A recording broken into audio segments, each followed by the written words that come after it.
राजा जनक जी के सीता दुलारी हो, लिपली धर्म दुआर। राजा जनक जी के सीता दुलारी हो, लिपली धर्म दुआर।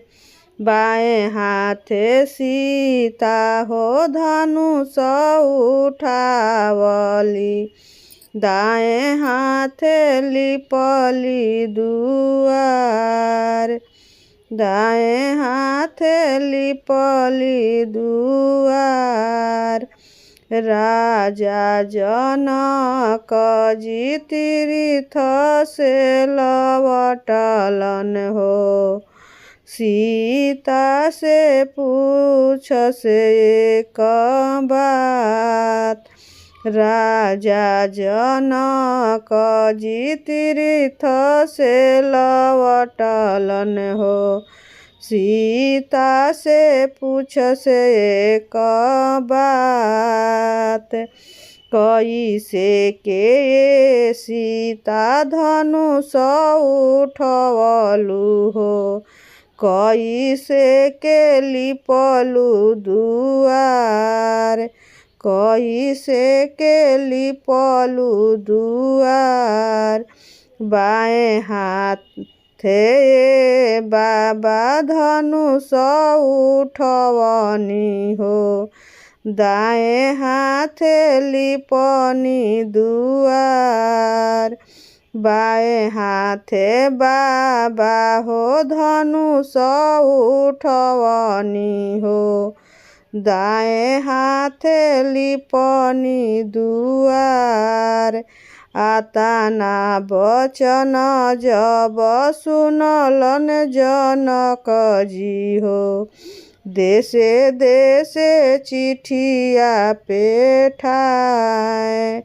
देशे देशे चिठिया पेठाए।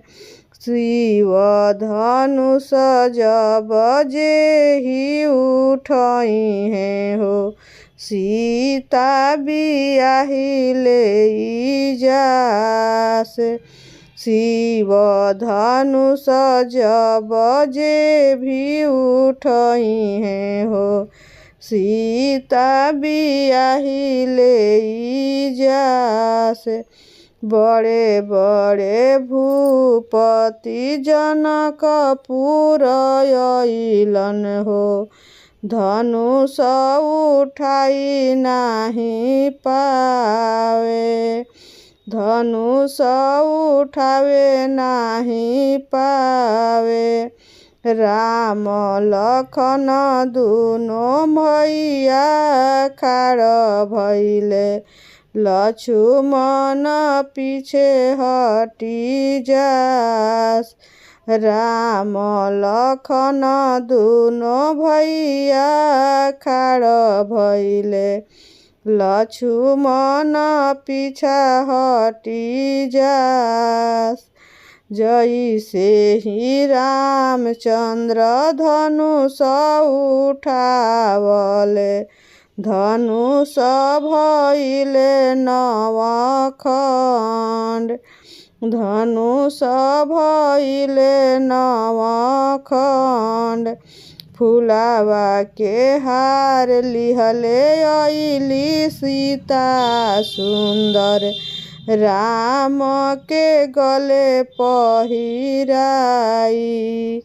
फुलावा के हार लिहले अइली सीता सुंदर, राम के गले पहिराई।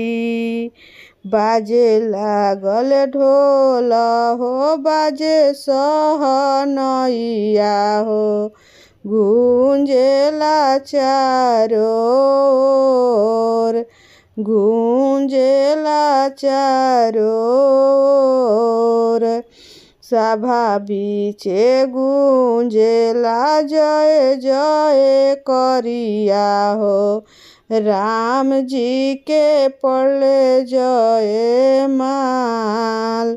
सभा बीचे गूंजले जय जय करिया हो।